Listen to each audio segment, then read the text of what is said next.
Hello.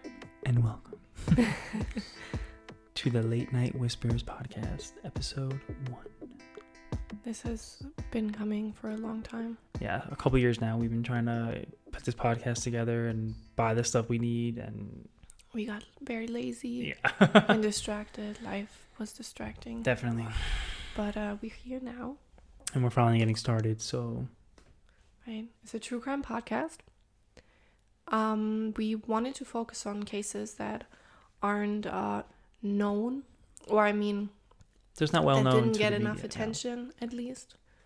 That doesn't mean we won't be covering any high-profile cases. I feel like we will do that eventually. Yeah. Some of them, at least. But I think the main focus will be on cases that we haven't really seen anyone talk about. At least I have. At this case that we're covering today, I have seen no one really talk about. I feel like there's, for a lot of cases, there's a lot of information online, of course, with the internet nowadays, but it just, mainly like the media just doesn't cover a lot of these cases. Right. And most of the time, media brings the case to attention to everyone else. Right. And I feel like a lot of people also get their cases and updates over YouTube. Exactly. Because if you think about it, the only way you find out about cases a lot of times is either through other sources or the media. And if the media isn't projecting these cases, then how are you going to find out? Right. Unless the information's there online, but if you don't know about the case, how are you going to look up the information? True. This is our very first episode. So if we mess up at any point or you hear a lot of coming from me, I apologize in advance. I will try and work on that because I can hear myself. It's a growing experience as well for us too. Right. And English isn't my first language. Yes. So if I have any mistakes or errors, I'm sorry.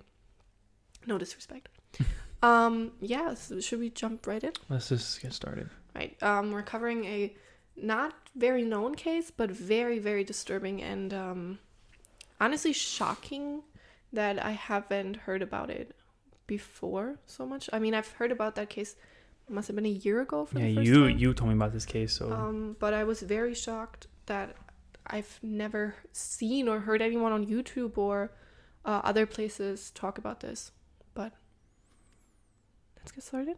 Let's go. All right. We're covering the Elkins case today. It's the murder of Judith Johnson and the assault of Brooke Sutton. All right. It starts on June 6th, 1998, 22 years ago. Brooke, she's 6 years old at the time, goes to a birthday party with her grandma Judith. And after that, they go back to her grandma's Judith's house, where they watch a movie, and eventually Brooke sleeps over and goes to bed. Because the house is very small, Brooke sleeps in the bedroom, and the grandma decides to sleep on the couch. And this also takes place in Barberton, Ohio. Sorry if I mispronunciated that, but yes, it's in Ohio. This case takes place. All right. So Sunday, the 7th of June, 1998, Brooke wakes up in the middle of the night from loud noises that are coming from the living room. She looks outside of the bedroom door and she sees her grandma fighting with a man. She runs back into the bedroom and hides underneath the blankets. The man then comes into her bedroom, rips the blanket off of her. He then pulls her nightgown up and hits her so hard in the face that she becomes unconscious. When she wakes up, she's naked. She then puts her clothes back on and starts looking for her grandma. She finds her grandma on the floor with blood coming out of her mouth, which Brooke then passes out again. When she finally wakes up, it's daylight outside, and she proceeds to try and wake her grandma up, but Judith isn't moving anymore at that point. She then picks up the phone, but she's too little to remember any emergency numbers, so she clicks through the phone book and calls friends of her grandma's. Mm-hmm. She leaves messages, and I think you have the... Yeah, the message stated that I got out of bed and went to the kitchen, and... I'm sorry. I'm reading the wrong one here. The message that Brooke stated was, "I'm sorry to tell you this, but my grandma died and I need somebody to get my mom for me. I'm all alone. Somebody killed my grandma. Now please, would you get a hold of me as soon as you can? Goodbye." Yeah, after leaving the message, she leaves her grandma's house and runs down the street to the second house, where 3 kids that she played with before that she knows live. Those 3 kids are Selena, who's 6 years old at the time, so Brooke's age, Tasha, who's 7 years old, and Misty, who's 8 years old at the time. The mom of the 3 kids opens the door, and what she sees is a 6-year-old girl in front of her with a bloody nightgown, strangulation marks on her neck, a bruised cheek, and a half ripped off ear. And put in perspective, this little girl was beaten, raped, and strangled, and it's clear that whoever did this to her left her to die. Like, she was supposed to die, but right. She miraculously survived. Yeah. She tells the mom, whose name is Tanya, by the way, that someone has killed her grandma and she wants to go home. So Tanya then tells her to wait until her daughters have finished breakfast. Makes sense. Then proceeds to close the door on Brooke and lets that little traumatized girl wait on her doorstep outside of the house for 45 minutes. Okay? 45 minutes. She never called the police, but instead eventually puts her in her car and drives her home to her parents' house. Which... Okay, that makes no sense, because if I saw a little girl come to my door like that, looking like that, with saying what happened, the first thing I would do, forget the breakfast. You know what I mean? Like, that's what? What you would think. You know, your priority is this little girl now. Right, that's what you would think. So it is the same day when police come to Clarence's house. Clarence is Brooke's uncle. Mm-hmm. He is married to her mom's sister. So he's married to Melinda, who is Brooke's aunt. She's the sister of her mother. And the police come to their house and they arrest Clarence. The sheriff tells Melinda that her husband is responsible for the rape of Judith and Brooke, and he murdered Judith. They explain to her that when Brooke rang Tanya Basil's, is that how you would pronounce it, doorbell, the lady asked her who did that to her, and Brooke replied that it was her Uncle Clarence. That it looked like her Uncle Clarence. That's not what the sheriff said. Oh, no? That's what you find out later, yes. Oh, okay. When Tanya brought Brooke home to her parents, she told Brooke's dad that Brooke recognized the murderer and it was her Uncle Clarence. Brooke then later repeated that in front of the police. Oh, So, to actually start with the facts, there were no signs of a break-in, so the police suspected that Judith knew her killer and she let him in willingly. There was so much blood that they thought originally she got stabbed to death, but that later turned out to be false. She got beaten to death. She fought back so heavily that some of her fingernails were ripped off. A round, and I'm sorry this is very graphic, a round and hard object was the killing weapon. One of her eyes was completely shattered. Her skull was broken into several points. The murderer strangled her, then threw her on the floor, pulled down her underwear, and proceeded to ram an object inside of her anus to rape her. He then went on to her knees. The police then proceeded to look further into the family relationships. Clarence and Judy, they had a complicated relationship. Well, Clarence and Melinda had a complicated relationship as well. They have been together since high school. They met in a drive-in theater. Once they turned 18, they got married. They have 2 children together, and they were living in a trailer. So they were living in Magnolia, Ohio. And Melinda's sister, so Brooke's mom, was living in Barberton. So the 2 cities or towns that they're living in are actually an hour away from each other. And that was also where the grandma lived. So where Melinda and her husband are living is an hour away, 45 minutes roughly, from where the grandma and the sister live, and Brooke lives. They would watch each other's kids regularly, and the grandma would also provide shelter and care for the children. But their relationship wasn't perfect. No. They've had I would say, rocky relationship, which, who doesn't? But the relationship that Clarence and Judith had was also very complicated, and they were not on the best terms. Judith told her daughter Melinda before to get a divorce. A friend of Judith later told the police that she witnessed a phone call between Judith and Clarence in which Clarence actually threatened to kill Judith. That is a little strange. Right. That sounds like a motive to me. But also, people say a lot of stuff they don't mean when they're angry. That's correct. So Clarence and Melinda had some financial troubles. She would from time to time move out and live with her mother, Judith. Judith herself also had troubled relationships. She got divorced 3 times. And one of the men actually beat Judith so hard that she became blind. Which later, after her surgery, she got sight back on one of her eyes, actually. Right. And guys, just like in so many cases, there was barely an investigation and poor police work. Well, yeah, we'll get to that. It saddens me. Yeah, it's unfortunately way too many times where it's that pattern. So Melinda believed from the start that her husband was innocent, which she was alone in believing that. Yeah, everyone was kind of thinking that he did it. Right.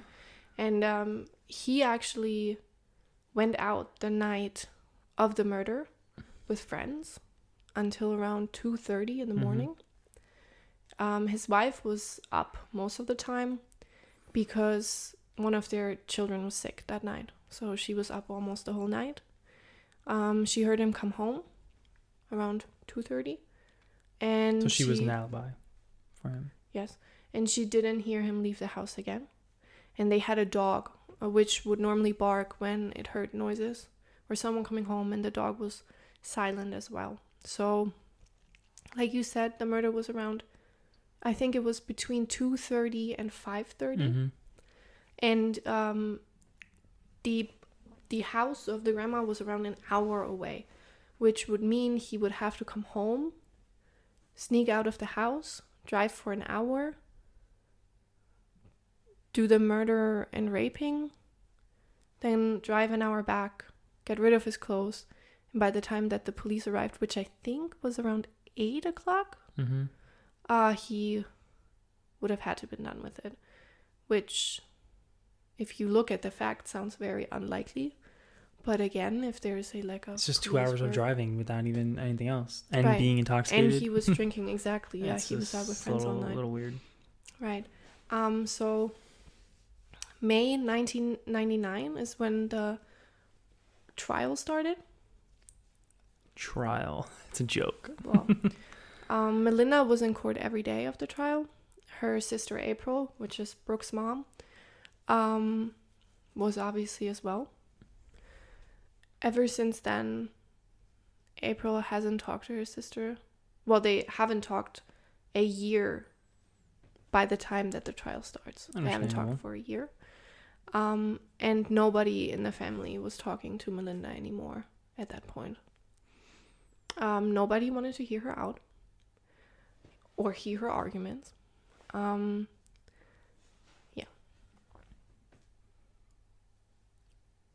You got anything to say? So we're focusing on the trial or the investigation? Yeah, sure, the trial. Well, the trial was a joke. There was literally no evidence linking Mr. Elkins to the crime. And the only thing they were going off of was the testimony of the 6-year-old girl. Right. That's it. There was no hair, no DNA, nothing found. No traces on his clothes. Nothing. Nothing in his car or in the trailer. They even checked the drain of the shower to maybe find particles of washed away blood or anything like that. Nothing was ever found on or around him. And during that investigation, there were hairs recovered from Judy's body, but it was proven that it weren't Johnson's hair or Elkins' hair. Yeah, and also there was no traces on her found from Clarence. No DNA found on her. Yeah, like you said, the hair that was found on the body did not match Clarence. And his lawyer actually mentioned all of that in court. And he questioned how accurate a memory of a clearly traumatized 6-year-old would be. Yeah, foggy. Right. And a friend of the family also said at the trial that Brooke was unsure about seeing her uncle at the scene. So during the trial, that was already mentioned. The DA questioned Brooke during the trial. She then said that she saw her uncle, that the person she saw was her uncle. But the friend mentioned that Brooke was unsure about that before. And also a lot of the prosecutors were kind of not manipulating, but picking her brain to make her even more think that it was her uncle. Correct. Also the fact that Tanya, who was clearly interrogating the little girl right after it happened and could have obviously messed with her memory, was never mentioned or further investigated during the trial. And also I think it's important that the judge that was in charge of the trial, the initial case, this was Judge John Adams, and this was his first murder trial. Well, they actually had Tanya talk during the trial, and her story changed by then. She said it was 6:50 when the girl stood outside her house and rang her bell, and according to her at the time, she drove her to her home at 7 o'clock. The drive from Tanya's house to Brooke's mom is a 4-minute drive, so she should have logically been there at 7:04. Her father, after they arrived, then drove to the grandma's house and called the police, and his call arrived shortly after 8 o'clock, which means they are 45 minutes missing, which nobody ever brought up during the trial, that there is an obvious gap of 45 minutes if it takes 4 minutes to drive to the house and 4 minutes to drive back. It should be 8 minutes. Just that, it's like, they say the murder happened between 2:30 and 5. Even if it happened at 5, this is like 4 hours until the police were called. After the little girl, right after, went to Tanya's house to tell the extra help. No, she went to Tanya's house at 6:50, but the gap is the 45 minutes that she let her sit on the steps. Okay. And she didn't want to obviously mention that during the trial. So, yeah, there was a 45-minute gap, and nobody ever realized it or talked about it during the trial. I don't know how that could have happened, but right. It was 13 hours that the jury was debating and then found Clarence guilty. Yes, he was found guilty of... Yeah, he got...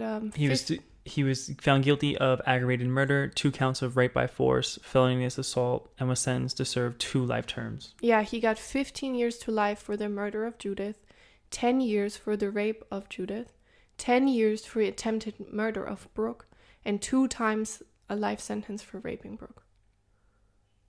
So even with good behavior, it would take 54 years for him to be out of prison. I mean, 2 life terms, you're pretty much dead in prison. Right. After Clarence was convicted, Melinda lost her job because the police was questioning her boss, and they felt like she was trying to protect her husband. That's also the same way that her family felt, and that's why they stopped talking to her. They completely cut her off and had no more contact with her.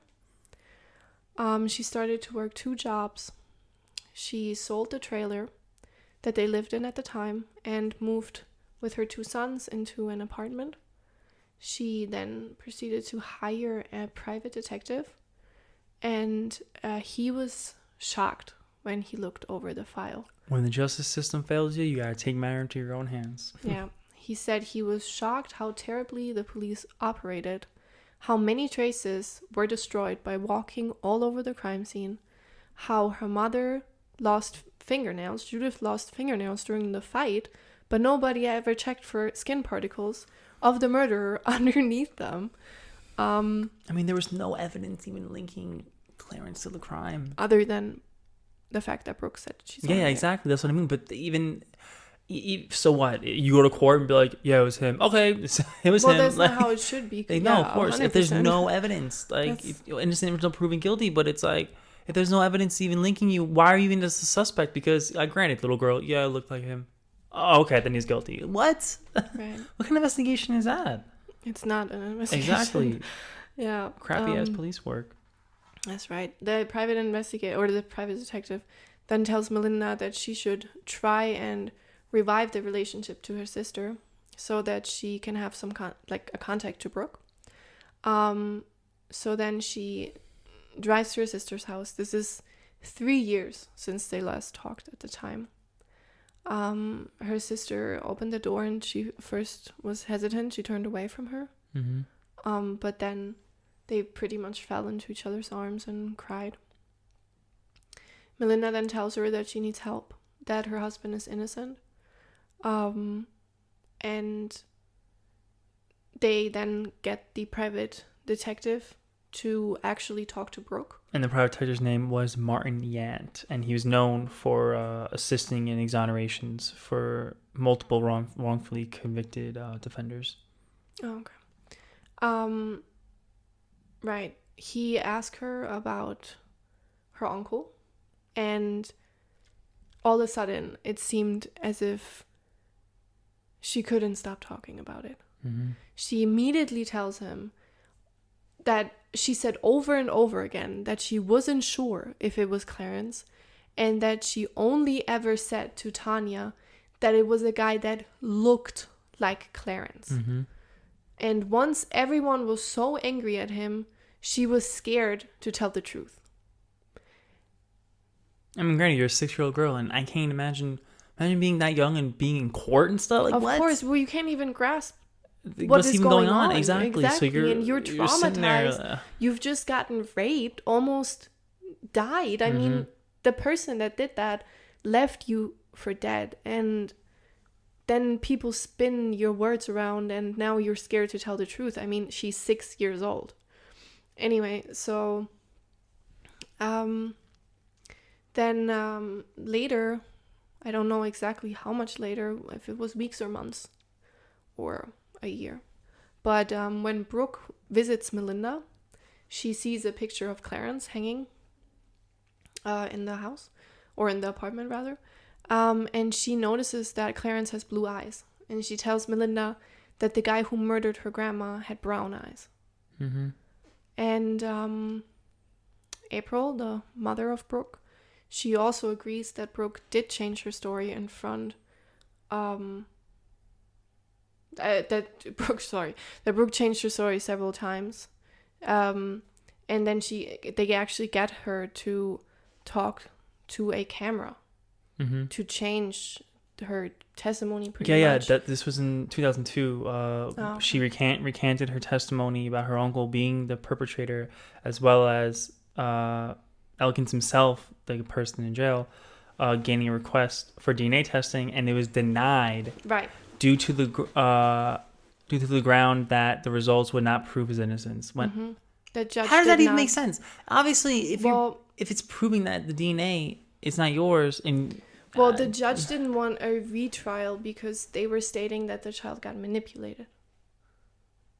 Yeah, by the prosecutors. She did get manipulated. No, but I mean. No, I know what you mean. Yeah. They thought that the child got manipulated by the family, and that's why she changed her story. So Melinda again takes matters into her own hand. She starts a list of all men that were in contact with her mother and that seemed dangerous. She looks up their private convictions. She meets them in bars. She even goes to some striptease bars with some men. She flirts with them. One of the men, she massaged his head to then carefully pull out some hair for some DNA testing. She is insane. Seriously. She is such But hey, if it was me or you know what I mean? Insanely strong woman. gotta do what you gotta do. I don't know if I could be that strong to tell you the truth. That's true. That is true. You know, saying is one thing, but actually doing it is completely she meets different. them in bars. They drink beer together. She would wait until they go to the bathroom to then quickly bag the beer and leave. A very dangerous situation she gotten herself into to find justice for her husband. It is really incredible what people are able to do. At home, she puts the evidence inside of her refrigerator, which was hair. She would store them for months and months, but they just sat there for Right. so long. And believe it or not, the prosecutors actually did give Melinda Melinda. Oh God, I'm sorry. They did give her the evidence of the case because but she that's asked later. for it. Yeah, but there was a reason for that as well. And so she had hair in the refrigerator, cigarette bottles, anything that could obtain glasses, DNA on it. Right. She needed the DNA for the crime scene. But the DA at the time wouldn't give up the DNA of the crime scene because they didn't want a convicted murderer's wife to investigate on her own. So then she keeps looking. She finds a man that was in love with her mom. And he, days after the murder happened, had scratches on his arm. He was known to be aggressive and dangerous. And at that time, the DA actually lets her compare DNA from the crime scene to the DNA that she has collected. However, they wanted her to pay for that herself, which was $30,000. Yeah, a lot of money. Right. She actually did pay that. But because she got the help from the Ohio Innocent Project. Right. And she takes it to a lab. It was DNA from Judith's vagina and Brooke's underwear and skin particles from underneath Judith's fingernail. All of that DNA belonged to the same person. They knew that for sure. But it did not match the guy that she was hoping it would match. However, or her husband. Right. However, the lab finds out that it also does not match her husband. So she knows for a fact that whoever did these horrible things was not, for a fact, her husband. And once again, she wanted a retrial. Right. She wanted a retrial, but they argued in front of the judge that the items must have been contaminated, maybe by a police officer, because obviously at that point she knows that the DNA does not match her husband. So yeah, they said it must have been contaminated by a police officer. And they also said that the court... Sorry. The real reason, however, was that the DA office didn't want a controversy. So they were only looking out for themselves. Because after problems at home... Brooke moved in with her aunt, Melinda. And the DA office didn't want a headline in the news that states that a rapist got out of jail and is now living with the girl that he raped. So they were just looking out for their own best interest. And also the court, when she wanted the retrial, the court stated that because the jury convicted him without DNA evidence, they would have convicted him even if it didn't match. Which literally doesn't make any sense. Right, because they wouldn't have obviously done that if the jury knew that the swabs didn't even match, like it wasn't his semen, nothing, then why would they even be like, okay, it was him then? Obviously it wasn't him, clearly. I don't think it was semen that they found. They just took vaginal swabs. Right. Yeah, okay. And a testimony can change and things can be remembered wrong, but DNA doesn't lie. And it's a new judge that looked at this too. So it was 2 judges now that looked at the case, and both, nope. Well, but Melinda's list was still ongoing. One of the men especially caught her attention. She read about him in the newspaper. His name was Earl Mann. Munn. Munn. He was convicted for raping his 3 daughters. So she decides to start sending him letters into jail. She acts... Earl is with, by the way, Tanya, the neighbor. I was going to get to that. So she sends him love letters to jail. She acts like a lonely woman who's looking for contact to an inmate.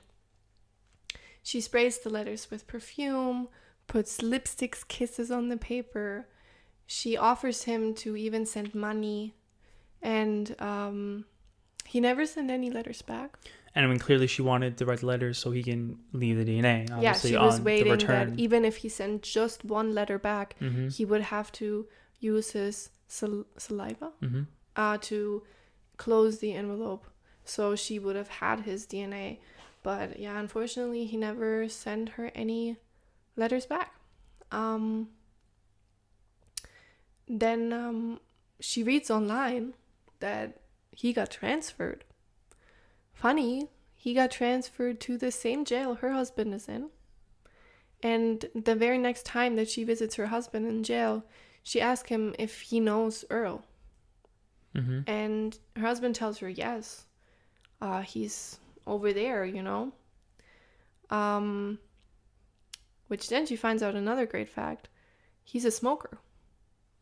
So now she knows that there is a possibility to get his DNA if they're smart about it. Yeah, so Earl had prior convictions of assault, rape, child molestation. He once robbed a place and beat a man so heavily that he became disabled. Shortly before, he gets transferred to another prison for beating another inmate with a huge lock that was inside of a sock. Clarence actually gets to steal one of his cigarette butts. Right before he got transferred. Right, I think days before. Yeah, the next day he did. The next day he was transferred. He puts it into his Bible. He stores it in his Bible. For 2 weeks. And then sends it to his lawyer in secret. So, you got anything to say? I mean, yeah, I just don't understand how the police weren't even looking. Oh, no, I meant like maybe you have some other facts. into this guy. Right. So she knew Earl's girlfriend and his daughters, which were called Selena, Tasha, and Misty. And if those names sound familiar right now, that is because those were the very kids that Brooke was playing with. That was the very house Brooke knocked on after she got assaulted and almost beat to death. So, let that sink in for a second. Okay. Remember those 45 minutes we were talking about earlier? Well, those 45 minutes could have surely allowed someone to clean himself of any blood, to get rid of their clothes. I mean, he wasn't even a suspect, so he could just took his time doing whatever because he wasn't even a suspect. The DNA results come back, and it's clear. It matches the DNA that was found inside of Brooke's underwear, inside of Julie's vagina, and the particles that were underneath the fingernails. That little girl rang her grandma's murderer's doorbell. She rang the doorbell of the man that just came to her house, raped her and tried to murder her, and raped and murdered the grandma. It is insane. 45 minutes that the girlfriend gave him time to get rid of any type of evidence. That's why she let the little girl wait on the doorstep. It is so messed up and twisted. What I don't understand is, where's the police work in this? If you clearly see that it's a registered sex offender who lives next door, who just got out of prison, went AWOL from a halfway house, shouldn't he be the first suspect? Went AWOL? I thought he... Yeah, he like, not really escaped. No, I think he had... No, I think he was allowed to leave for the weekend. I'm pretty sure. I don't know. I mean, whatever it was, whatever. They definitely knew for a fact that he was at the house at the time of the murder. Mm-hmm, yeah. 2 houses away from where the grandma lived. So he had motive, and he was very super close to the crime scene. Mm-hmm. Okay. Yeah. So it just baffles me. It just baffles me what you rang the doorbell of the murderer. This all it's wouldn't horrifying. have even come here, and that explains why all of a sudden, the girlfriend asks Brooke about what happened, and she says it was a man that looked like her uncle, and immediately that woman spins the story, tells Brooke's dad that she saw her uncle Clarence, was the perfect case scenario for them, mm-hmm. right? Yeah, so skipping to fall of 2005, when Earl Mann is being investigated by investigators for 3 days. He is being put through a lie detector test.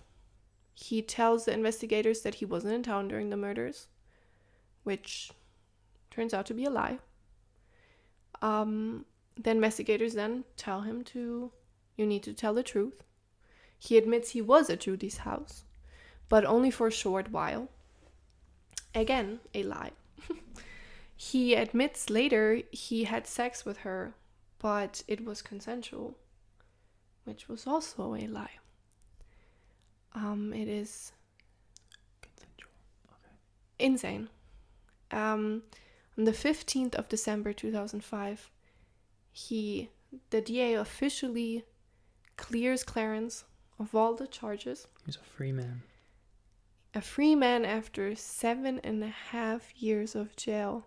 7.5 years of jail. Can you imagine that, sitting in a prison cell and everyone thinks, you're a murderer, especially within your own family, and you're innocent, and this happens. I don't know the statistics, but so many innocent people go to jail, right, due to the crappy justice system we have in the States. 7.5 years. It took a little bit longer for Earl to get charged. He got charged of the murder and the rape in 2009, and with the help, like you mentioned earlier, of the Ohio Innocent Project, mm-hmm. the DA finally started investigating. Thank you. Only took almost 10 years. They found other DNA in Brooke's underwear, and the testing results showed that the chance of it not belonging to Earl was 1 in 96 million. So I think, yeah. So yeah, Earl, when he was finally found guilty, he was sentenced to 55 years in prison due to a plea deal. And he won't be eligible for parole until he's 92. And just another random fact is that while, being that him and Earl and Clarence were in like the same block, Clarence stated that Earl multiple occasions were trying to be buddy with him, and literally would go up to him and state to him that, "Oh, I know you're innocent, man," and all this stuff. Meanwhile, he's the one that did it. Evil. It's so evil and twisted. It really is. It's crazy. He also sent Melinda letters. He explained to her that he only wanted to rob Judith. She let him in because he asked if he could use her phone. And from there, the situation must have escalated. His girlfriend, Tonya, never got charged. They couldn't prove that she made Brooke wait outside. And they couldn't prove that she was protecting her boyfriend, even though her daughters all agreed on the fact that she let the little girl wait outside. And she still was never charged. I mean, at that point, I'm very unshocked. Yeah. Because the entire police work and the trial, it's just so shocking to look at. It really makes you question everything. I'm not shocked that they didn't charge her. I think that, I don't know. I want to say that someone was in on it, but correct me if I'm wrong, though. I think they just didn't care. I could be wrong about this, though, but I remember seeing that she was one, you know, when Melissa saw the pictures on the newspaper originally, it was of Earl and Tanya for the raping of their children. I'm sorry. So I don't know if she was actually charged for that and in prison. I'm not sure. I mean, she wasn't charged for the situation. Yeah. She wasn't charged for helping the boyfriend. But I'm pretty sure she's in jail, though. I think. I don't know. That might be. But I'm saying for that case in specific, she didn't. And who knows where those poor kids are. Right. You know? Right. Also in the aftermath, Melinda and Clarence's relationship didn't survive after he got out. He had trouble finding his path in the world again after he got released, which is understandable, obviously. I think that 7.5 years for a crime you didn't commit. Yeah, and I think that also the way that the jail system is working, it can make you feel very lost once you get out. Mm-hmm. And he was overwhelmed just trying to pick what he wanted to eat, you know? Yeah. He had really unlearned what it was like to make his own decisions. And 2 weeks after he got released, Melinda asked him to move out. And a year later, they got a divorce. And in an interview, she explained that all these years, she was constantly under adrenaline. She didn't feel anything. The only thing that fueled her was trying to get her husband out of jail. Living with the fear of the murderer coming to her house because he found out she was looking for him. Her sons would actually sleep with a knife under their pillow. Oh, my Lord. Because they were so scared. And once the right person was in jail, the fear didn't vanish. It got bigger. And at some point, she wasn't able to leave her house anymore. And she started having panic attacks, nightmares in which she saw her mom beg for help. So, and you have to understand, you know, that woman lost her mother and her husband on the same day. Exactly, yeah. You know, it's already so much that got destroyed that day. Mm-hmm. And because of horrible police work, so much more got destroyed as well. Exactly. You know? And it's so insane to me, the whole case. Like I said, her ringing on the doorbell and even him trying to be friends with him in prison. It's just... Well, because he knew. Obviously, it's crazy. But it also, too, in the end, obviously, Clarence, after he was exonerated, he filed, like, there's lawsuits waiting to happen. So he settled with the state of Ohio for $1 million, $1,075,000. Of course, money can't take back time, and no matter what happens, money can't do anything. But it doesn't give you the years back or your relationship, or I mean, really anyone who reads the newspaper but doesn't read the follow-up. Exactly. You hear it all the time of people getting beaten up in bars because people say, "Hey, aren't you that child molester?" Exactly. Yeah. So yeah, he settled with the state of Ohio for a little more than $1 million. And then he also filed a civil lawsuit against the police for failing to disclose the incriminating statement by Earl during his 1999 arrest, which, rewind back to that, he partially confessed when Earlman was pulled over in January 1999 due to a traffic violation. Insane. In he 99. literally told the officer that the patrolman wrote down that, and he sent the memo to the detective stating that Earl said, "Are you arresting me for Judith Johnson's murder?" I mean, that he literally said that. Really, and then it was never brought up in trial. Nothing. It was just like, whoop, thrown out. Yeah. And they're what? It's almost like they wanted. Exactly. They wanted to arrest Clarence. Just like a it's quick. so Okay. insane to me. I just want to get it over Why with. would anyone, in the same year of the murder, did you say 99 or 98? 99. Oh, so a year later, why would anyone? And how dumb is that dude, by the way? Why would? Are you supposed to be murder? No, you're not. Like what? Maybe for that. But clearly, it didn't work. No, it's insane, and I think if you hear that as a police officer, that has to ring 1,000 bells, and for that to just get lost somewhere, and for people just be like, "Yup," after the guy that lives 2 houses away, who has convictions of rape and child molestation, beating up people, ask, "Are you arresting me for the murder of Judith?" Like, come on. So yeah, with the settlement against the police department, he ended up winning almost $5.5 million.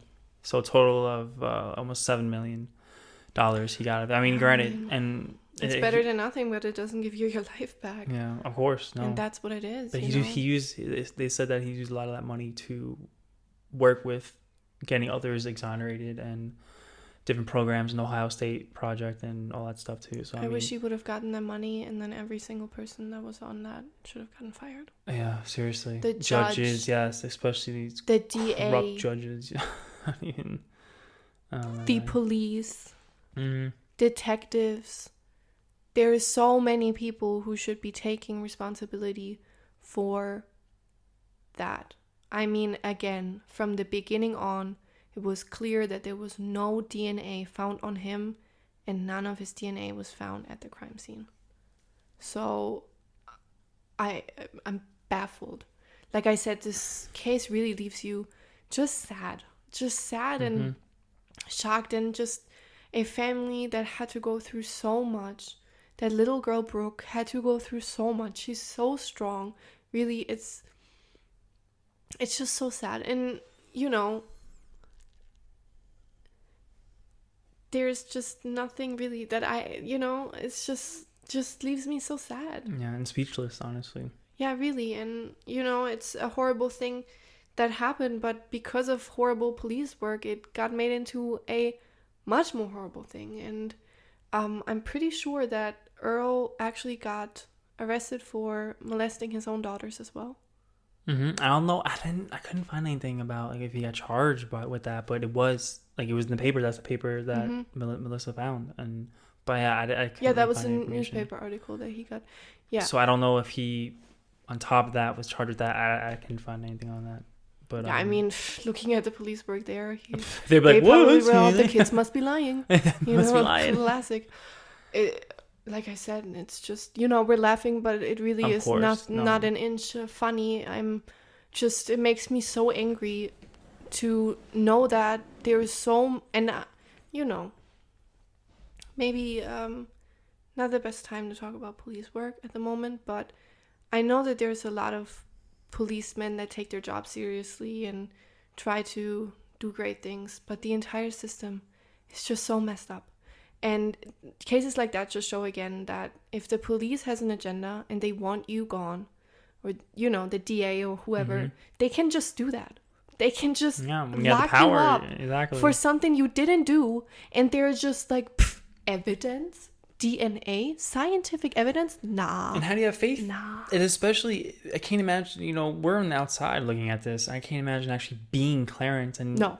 What kind of faith do you have in the American justice system at all, ever again? You won't. That you were never. You won't. Never. And why would you? Exactly. Why would you?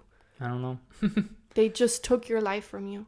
They took your life and your marriage and your reputation and your sanity. I mean, really, how traumatizing must it be to be in jail? And he was in jail originally for life. So he must be thinking, I mean, obviously, yeah, he knows his wife is investigating, but if I was in jail and you would be investigating, I would still think I'm in there for life. Yeah, honestly, the odds of you getting exonerated and stuff, it's rare. Honestly, it is. And as messed up as it sounds, Clarence is lucky. He only did 7.5 years. There's men and women who do decades. Well, I don't know if I would call that lucky, but no, I'm saying in that term. Yeah, you know what I mean. In terms of the people spend 20 years in jail, exactly. And I'm sure there's people who got the death penalty and they died and they never did it. Yeah, there's 100%. 100%. But it's just even more shocking when there is such clear evidence. It's crazy. DNA evidence that you can't just fake. It's not a witness. It's not anything like that. It's scientific. It's proof, literally proof. Right? That's all the court system is based off. You need proof, evidence. If there's no proof, how can you have a case? Right, and you would think that DNA is such a case closed type of situation where it's okay, well, it wasn't my DNA, so yeah, it isn't. In the end, it comes down to your trial. It comes down to your lawyer and what arguments he has. I mean, look at O.J. Simpson. Exactly. That's a whole other case. It's very messed up. It's crazy. And what also, this is another, I thought it was interesting to add to the case. I don't know if any of you guys heard of the Hicks baby saga, but shortly before Judy Johnson was murdered, her and Melissa were actually on the Maury Povich show, which I'm sure many of you know.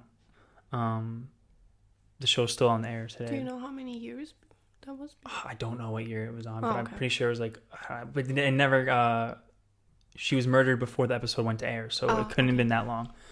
So the story with that is Judy, along with her daughter, Melissa, were appearing on the show in regarding their involvement with the Hicks baby saga, where couples in the 60s were adopting children from the black market. And so happens that Melissa was actually one of those babies. Melinda, sorry. I keep saying Melissa and Melinda. I'm sorry, guys. I'm really sorry. Melinda, okay. Right. And Melinda was one of these babies.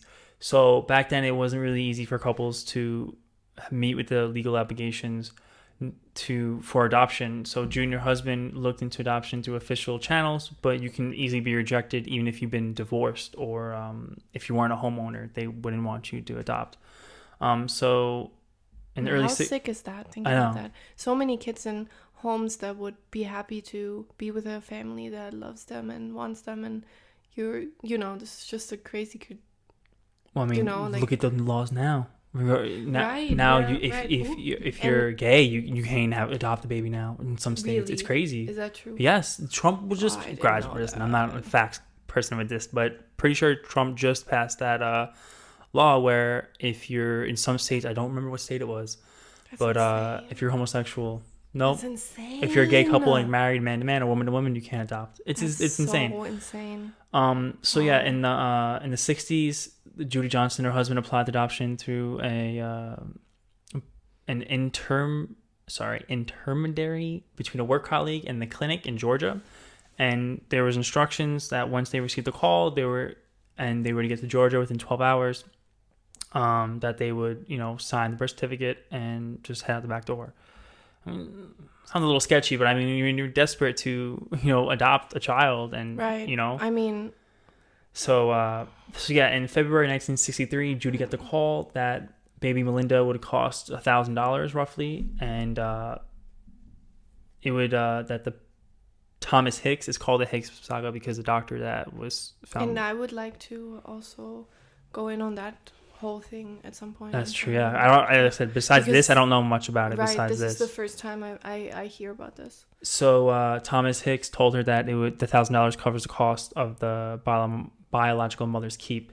So it wasn't until 30 years later that Melinda and Judy would realize that they were part of the devastating black market plot by Dr. Hicks to illegally sell newborn babies to couples in 6 states in America from 1951 to 1964. So just to really quick, so they would take the babies from mothers that gave birth. So what the doctor would do, he would tell them that the moms that gave birth, yes, like the birth mothers, yes, he would tell the birth parents the kids, they didn't want to put the kids up for adoption. Those were their kids, and they wanted to have the children. Yes. Okay. That there is evidence that Dr. Hicks told the birth parents that their baby had died, and where instead he was selling them to desperate couples. So I don't even know. There was actually the same thing happening in Ireland too, where they I've heard multiple cases about this, not just with this guy. In the 80s, I think, where they would tell mothers that their kids have passed after giving birth. But I think now, and correct me if I'm wrong, but now if your baby dies at birth, you still can, of course, see your baby even when it's dead. If it's stillborn or something like that. There's mothers can still hold their baby and see the baby even if it's passed away. But I think it's their right to as well. It's still your child, regardless if it's passed away or not. I don't know if they couldn't have done that. I mean, granted, every state's different, but I know in some states you definitely can. I know people. No, I don't know if that at that time maybe you could do that too. But I don't think not everyone wants to see their baby. No, of course not. I don't want to see it. I can imagine that's a whole nother. That's a horrible thing too. It's just so heartbreaking, and you wouldn't expect that. That wouldn't come to your mind. You wouldn't think someone is selling. Especially a doctor, you trust these people, you know what I mean? Think about how evil and messed up it is to take a baby away from a mom, to then sell it for $1,000. I know, $1,000. You put a price on a baby's life of $1,000. I mean, granted, no matter what the price of the money was, $1 million, $1,000, whatever it was, but still. Yeah, obviously. It's like, you're a doctor. Just to make a side hustle? Come on. Exactly. I'm laughing, but it's crazy. It's so crazy. You literally, so I'm a doctor by day, and then I sell babies.